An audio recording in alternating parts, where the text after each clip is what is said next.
Este é o canal Caminhos do Pensamento. Meu nome é Rafael. E aí, pessoal, tudo bem com vocês? Será que o lema do filósofo George Berkeley, ser é ser percebido, está correto? Ou ele deveria ser revisto para dizermos que ser é ser percebido ou perceptível? Bem, em primeiro lugar, quem leu as obras base desse irlandês sabe que ele ensinou que havia um grupo de coisas que existem sem ser percebidas, né? Quais são essas coisas? As mentes. A existência das mentes consiste em perceber. As mentes são essencialmente imperceptíveis. Elas não têm extensão, como René Descartes havia mostrado já, inclusive, tá? As mentes são substâncias que criam e recebem ideias. Enquanto as ideias são coisas que existem apenas enquanto percebidas, são coisas que existem apenas enquanto criadas ou contidas em alguma mente. Algumas pessoas dizem que um objeto perceptível possui uma existência distinta da sua percepção em alguma mente.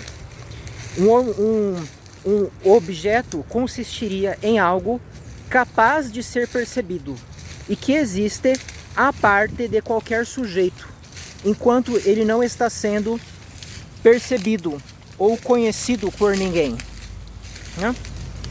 Bem, Berkeley cita um exemplo da mesa, por exemplo, na qual ele escreve: se ele sai do seu gabinete e deixa de pensar na mesa, ela continua existindo no sentido de que ela está sendo percebida por outra pessoa, ou ela poderia ser percebida se alguém estivesse na sala.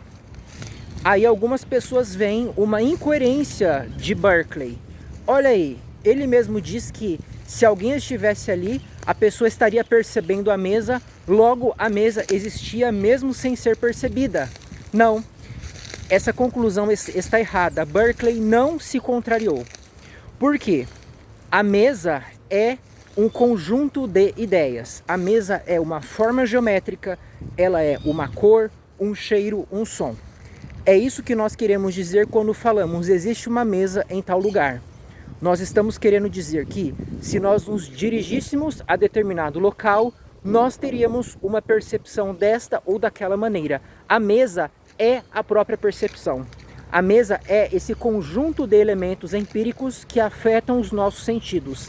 A mesa é essa sequência de afetações táteis, visuais, sonoras, etc. De modo que se ninguém está percebendo a mesa, logicamente ela não tem como existir, porque o ser da mesa é esse conjunto de percepções, e as percepções só existem enquanto percebidas, o que pressupõe alguém que perceba. Se ninguém está percebendo a mesa, ela não existe. Agora, há uma diferença muito grande entre eu dizer eu fui a determinado local e percebi algo, e eu dizer havia algo em determinado local. Por quê? Muitas vezes a percepção pode ser momentânea, pode ser fugaz, pode ser talvez uma ilusão de ótica, pode ser derivada de uma alucinação, né? Ou do reflexo da luz ou de uma sombra. Então eu percebi algo, mas essa percepção não corresponde a um objeto estável que poderia ser examinado por terceiros, que poderia ser medido, né? Ao passo que quando eu digo, olha, existe um determinado objeto em tal local, né? Ou aquele objeto está em determinado local, e se alguém for ali, essa pessoa perceberá o objeto. O que eu estou querendo dizer, né? Berkeley sempre falava isso, ó, afaste a cortina das palavras e contemple as ideias nuas e sem disfarce. Vá além da terminologia, vá à essência, vá à substância. Qual é a realidade a qual você se refere quando você diz que determinado objeto está oculto e que se alguém for ali, essa pessoa perceberia o objeto? Você está dizendo apenas isso, que se alguém se dirigisse a tal local, essa pessoa seguramente teria determinada percepção.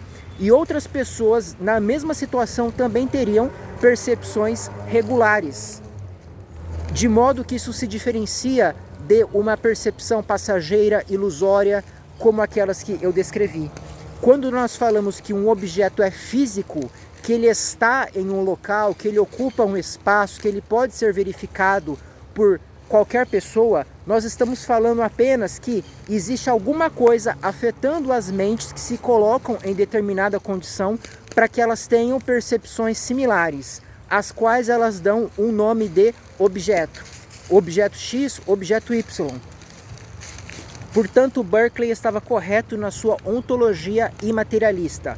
Os objetos percebidos consistem apenas nas próprias percepções nas mentes finitas. Obviamente que essas percepções pressupõem uma fonte, pressupõem uma causa, mas aquilo que causa as percepções em nós não é os objetos percebidos, uma vez que eles são o efeito dessa coisa que está nos afetando, que está interagindo conosco. E aquilo que interage com as nossas mentes, pressionando-as para que nós captemos toda esta variedade de percepções, deve ter alguma igualdade ontológica conosco, já que duas substâncias opostas que não têm qualidades em comum não podem entrar em contato, não pode uma interferir na outra.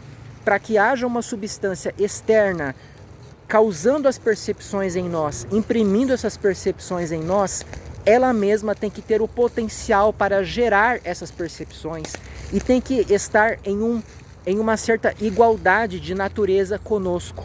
Nós que somos seres pensantes, nós que somos seres reflexivos, nós que somos seres criadores de ideias.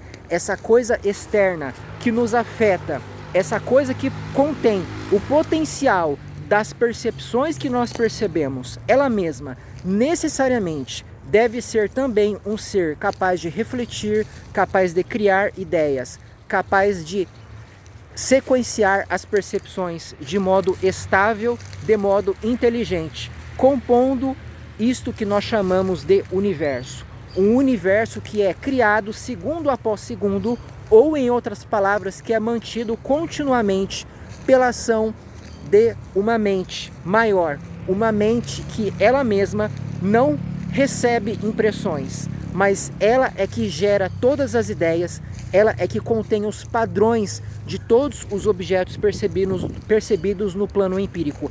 Essa mente que contém a forma de todas as coisas que nós podemos perceber empiricamente. Uma mente estável, uma mente que não recebe nada de ninguém, mas que ela mesma é suprema, ela mesma se basta na sua inteireza, ela que é completa. Tá bom, pessoal? Por hoje era isso, até a próxima.